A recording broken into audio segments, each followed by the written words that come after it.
Mengapa jawaban Tuhan atas doa kita juga seringkali terasa lambat? Waktu berjalan sedemikian lama, padahal saya butuh cepat. Mengapa bisa begitu? Shalom warga GKI dimanapun saudara berada. Firman Tuhan hari ini mengajak para kita untuk menghargai satu aset hidup manusia yang berharga.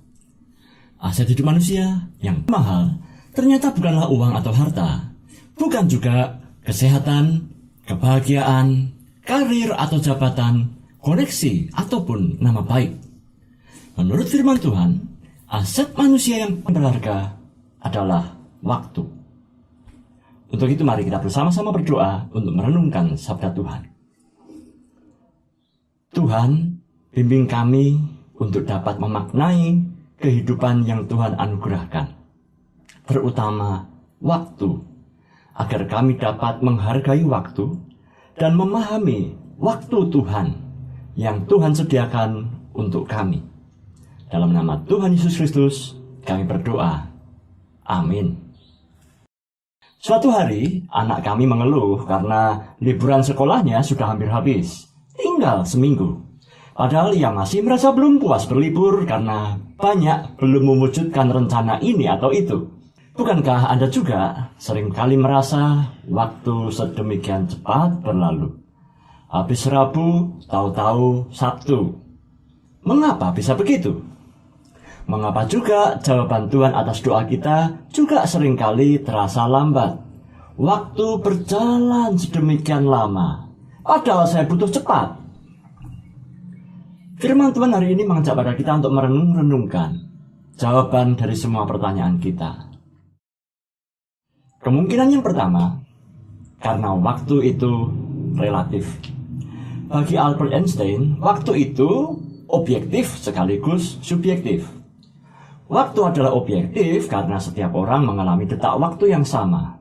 Ada 60 detik dalam semenit, 24 jam dalam sehari, 365 hari dalam setahun.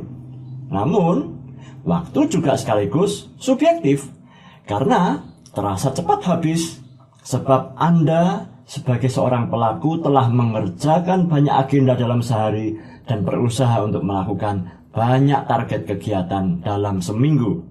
Itulah mengapa habis Rabu, tahu-tahu udah Sabtu.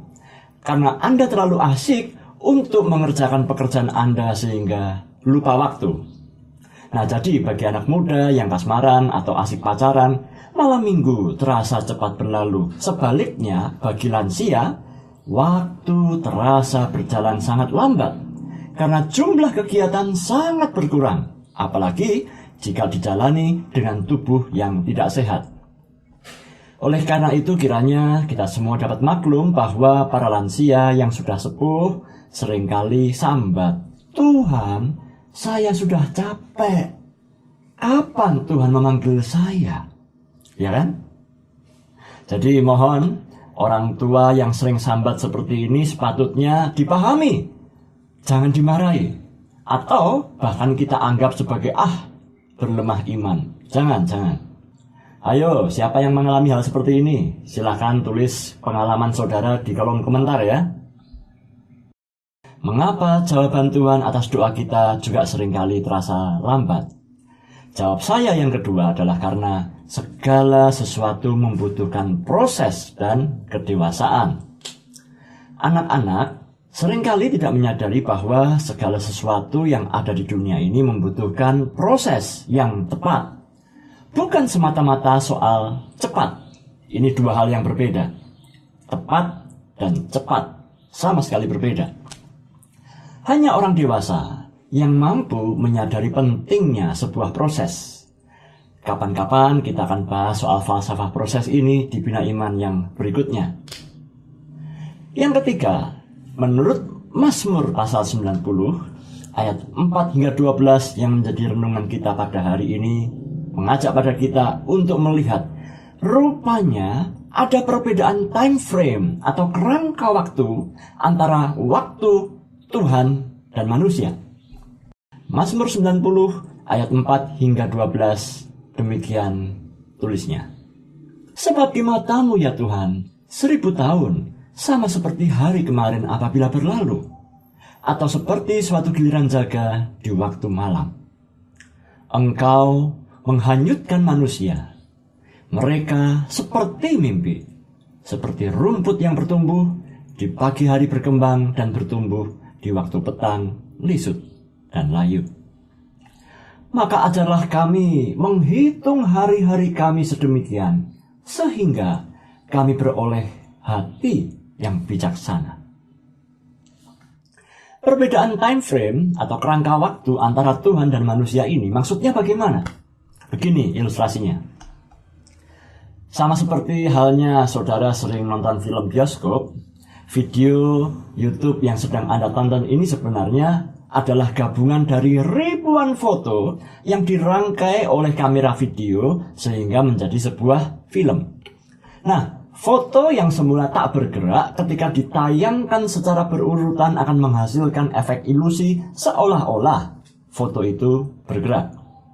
Itulah konsep kerja dari film atau video. Hal ini seperti mainan kita saat SD ya, ketika kita sedang iseng, ketika kita membuat sebuah film sederhana dari gambar di sebuah pojok buku tulis. Ketika handphone atau kamera digital ini merekam selama 1 detik, sebenarnya ada 30-60 foto yang berbeda-beda fotonya. Tapi semuanya dirangkai menjadi satu kesatuan, yaitu satu film. Nah, rata-rata kamera digital atau kamera handphone hanya mampu membuat film dan merangkai 30-60 frame foto saja per detik. Nah, ketika ada film orang yang contohnya kena lempar bola, ya kita tahunya cuma lihat, orangnya sakit atau kaget gitu. Nah, tapi rupanya ada satu kamera yang super duper dengan kekuatan yang sangat tingkat dewa, luar biasa, yaitu kamera yang mampu merekam sebanyak 28.000 frame per detik. Wah, luar biasa ya. Kamera itu adalah namanya kamera Phantom.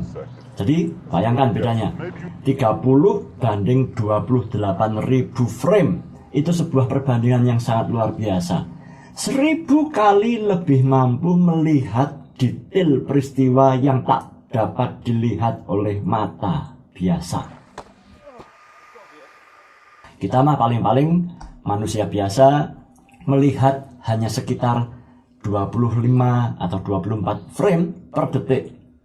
Dan oleh karena itu kita paling-paling cuma bisa melihat orangnya yang kena bola keliengan, pusing gitu setelah kena bola. Nah, dengan kamera super ini, maka proses wajahnya orang yang kena bola duar, hasilnya kelihatan jelas bagi kita.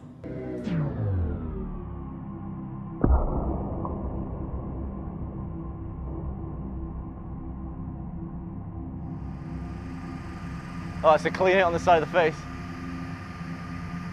Oh, the shockwave set. Oh, your nose bone moved under your nose. Oh. My eyes like, what's happened here?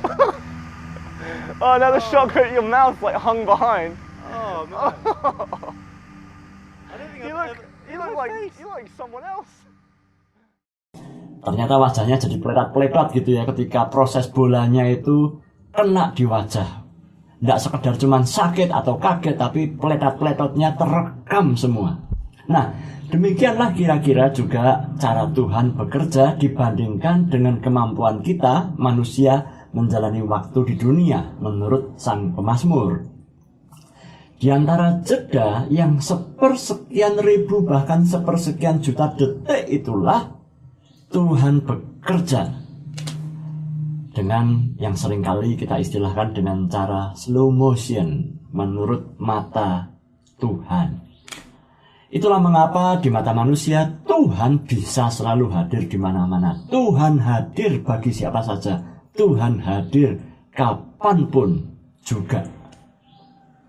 Maka dengan pemahaman iman seperti ini, Yeremia pasal 29 ayat yang 11 menyaksikan bahwa sebab aku ini mengetahui rancangan-rancangan apa yang ada padaku mengenai kamu, demikianlah firman Tuhan, yaitu rancangan damai sejahtera dan bukan rancangan kecelakaan, untuk memberikan kepadamu hari depan yang penuh harapan.